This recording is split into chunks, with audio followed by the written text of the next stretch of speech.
un couple pauvre a dépensé ses derniers dollars pour un billet de loterie et a gagné une énorme somme d'argent.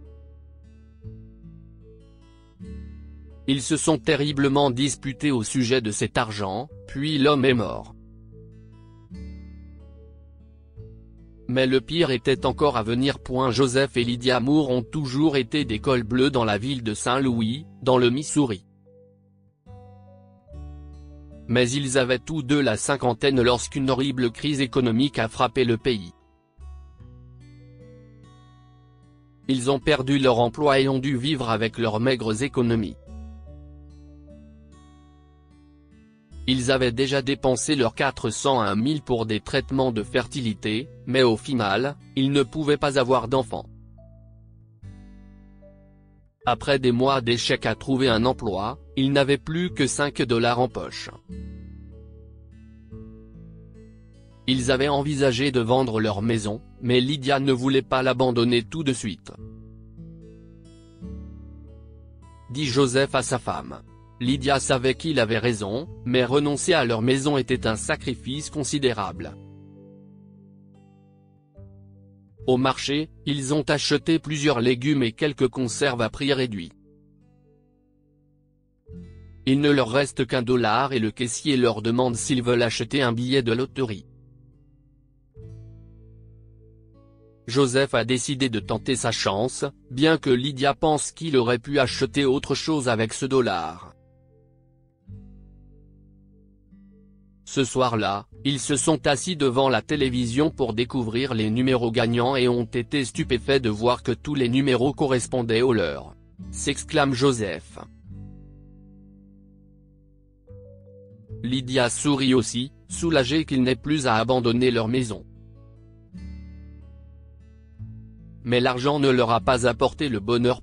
Ils n'ont cessé de se disputer après avoir reçu l'argent. Joseph voulait l'investir dans sa propre entreprise et s'acheter une nouvelle voiture, tandis que Lydia voulait l'économiser pour leur retraite et en cas de coup dur. Gronde-t-elle, a insisté Joseph avec colère. Ils ont continué à se disputer jusqu'à ce que les choses s'enveniment. Hurle-t-il, il attrape sa veste et claque la porte d'entrée. Lydia recule et se frotte le front de frustration. Elle détestait le fait qu'il ait à s'inquiéter autant pour l'argent à leur âge avancé et souhaitait une fois de plus qu'il ait des enfants pour veiller sur eux. Mais surtout, Lydia ne veut plus se disputer avec Joseph. Elle décide d'accepter son idée d'entreprise. Mais Joseph n'est pas revenu après quelques heures. Était-il vraiment si furieux? Se demande-t-elle en regardant par la fenêtre avec inquiétude. Elle s'est endormie sur le canapé et ne s'est réveillée que vers 4 heures du matin lorsque quelqu'un a frappé à la porte. Elle a vu les sirènes de police se refléter à travers ses fenêtres et a su que le pire était à venir. L'agent de police l'a informé que Joseph avait fait une crise cardiaque au milieu de la rue et qu'il était décédé immédiatement. À l'hôpital, ils lui ont donné ses affaires, y compris sa veste. Elle pleure et la déprime s'installe. Quelques mois plus tard, l'une des amies de Lydia lui a recommandé un groupe de soutien pour les veuves et les veufs. Au départ, elle n'était pas très enthousiaste à y participer, mais au fur et à mesure, elle a aimé participer à ces réunions. La responsable, Nathalie, s'est présentée. Nathalie est plus jeune que Lydia et est une vraie fonceuse. Elle encourage tous les membres du groupe à travailler dans son entreprise, et Lydia accepte immédiatement. Mais après avoir travaillé 1 mois, elle découvre que Nathalie n'a jamais prévu de les payer.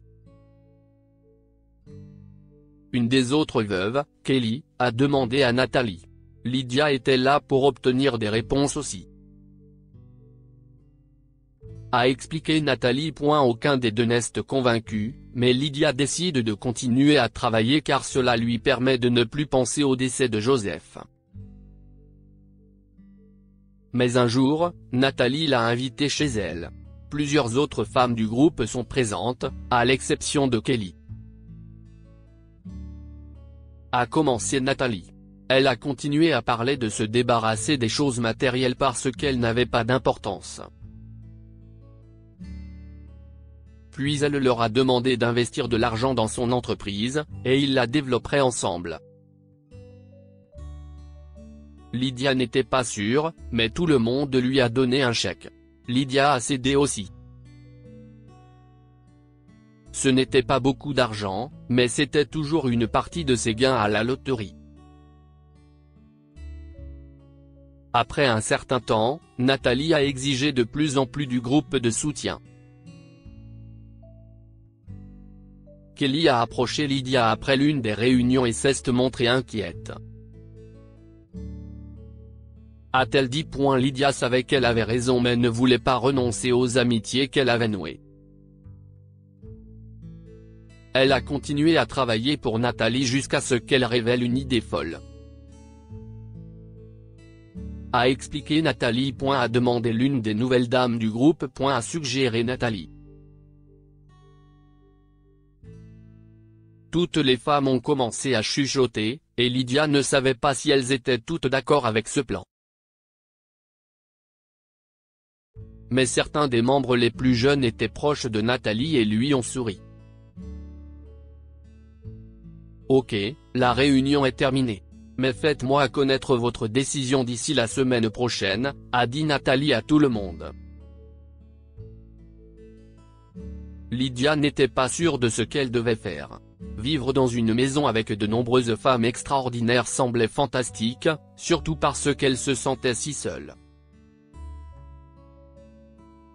Mais renoncer à sa maison était une affaire énorme. Elle avait refusé de la vendre du vivant de Joseph. Comment pourrais-je la vendre maintenant ? se demande Lydia en rentrant de la réunion. Lydia a frotté ses mains sur son manteau, puis elle a réalisé qu'elle avait pris la veste de Joseph avant de quitter la maison. En fouillant dans les poches, elle a trouvé une serviette de table avec un message.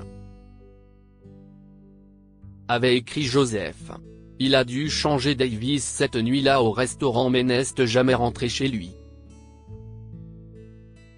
Lydia a pleuré, et si est comme si quelque chose avait fait tilt dans son cœur.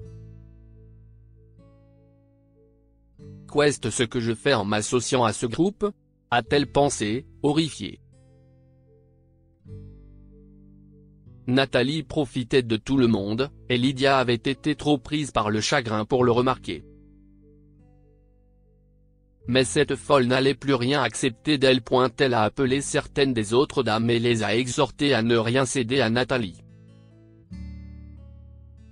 Mais c'était leur choix à la fin. Lydia a également appelé Kelly et s'est excusée de ne pas avoir vu à quel point Nathalie avait été horrible. Finalement, Lydia a gardé la plus grande partie de l'argent de la loterie pour les mauvais jours, mais elle en a investi une partie auprès d'un gestionnaire de placement réputé. Elle a commencé à gagner un revenu passif grâce à cet investissement. Son seul regret est de ne pas avoir pu s'excuser auprès de Joseph avant sa mort. Que pouvons-nous apprendre de cette histoire ? Ne laissez pas l'argent se mettre entre vous et ceux que vous aimez.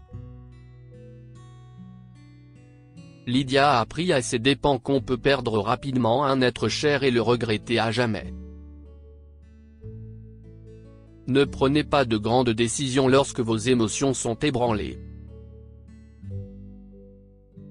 Nathalie a profité des femmes en deuil, et Lydia a failli tomber dans le panneau, aveuglée par son chagrin. Elle cache les violences de son mari. Une femme a subi de violences venant de son mari pendant plus de 10 ans. Malheureusement, elle a fait son coming out pour devenir une lumière et une voix pour d'autres femmes confrontées à des situations similaires. Découvrez son histoire. Cette histoire est une fiction inspirée par un abonné et écrite par un rédacteur professionnel. Les noms, les personnages, les entreprises, les événements et les incidents sont le produit de l'imagination de l'auteur. Toute ressemblance avec des personnes, vivantes ou décédées, ou avec des événements qui se sont réellement déroulés serait une pure coïncidence. Si vous souhaitez partager votre histoire, veuillez nous l'envoyer à info@amomama. Comme point, abonnez-vous à Amomama sur Google News.